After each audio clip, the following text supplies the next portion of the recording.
अज़मा बुखारी साहिबा, उन्होंने एक इंटरव्यू दिया है वी न्यूज़ को, और उसमें उन्होंने बुशरा बीबी से मुलाकात का तस्करा किया है। ये बड़ी इंटरेस्टिंग खबर है। उन्होंने कहा है कि जी इमरान खान की अहलिया बुशरा बीबी से मेरी मुलाकातें होती रही हैं माजी के अंदर। उन्होंने कहा ये मुलाकातें उस वक्त हुई थी जब उनकी शादी इमरान खान से नहीं हुई थी।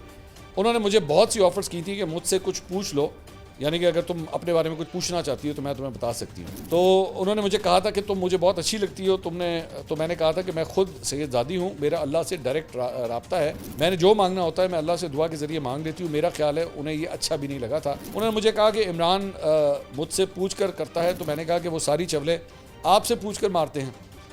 बुशरा बीबी की बेटी मेरे भाई की क्लास फेलो थी, उनके ज़रिए मुझे पैगाम भिजवाया था कि मैं तो उज़्मा को बहुत प्यार करती हूँ, वो मेरे बारे में बातें कर रही है, मुझे अच्छा नहीं लगा, इसको समझाओ। तो मैंने कहा कि मैं कभी उनके बारे में ऐसी कोई बात नहीं की, मेरे पास और बातें हैं जो अभी मैं बता नहीं सकती। बुशरा बीबी की करप्शन वाली बातों ने मुझे बहुत हिट किया। इतनी दीन की बातें करने वाली इतनी बड़ी दुनियादार होगी मुझे नहीं पता था। इमरान खान ने एक्स पर अपने अकाउंट से जो बयान जारी किया वो फील्ड मार्शल आसिम मुनीर और इदारे के खिलाफ अगर गलीज़ प्रोपेगेंडा किया जाएगा और इस तरह अगर वो इदारों को अल्ताफ़ हुसैन की तरह धमकियाँ लगाकर ब्लैकमेल करने की कोशिश करेंगे तो ऐसा हरगिज़ नहीं होगा, उनको ऐसे NRO नहीं मिलेगा।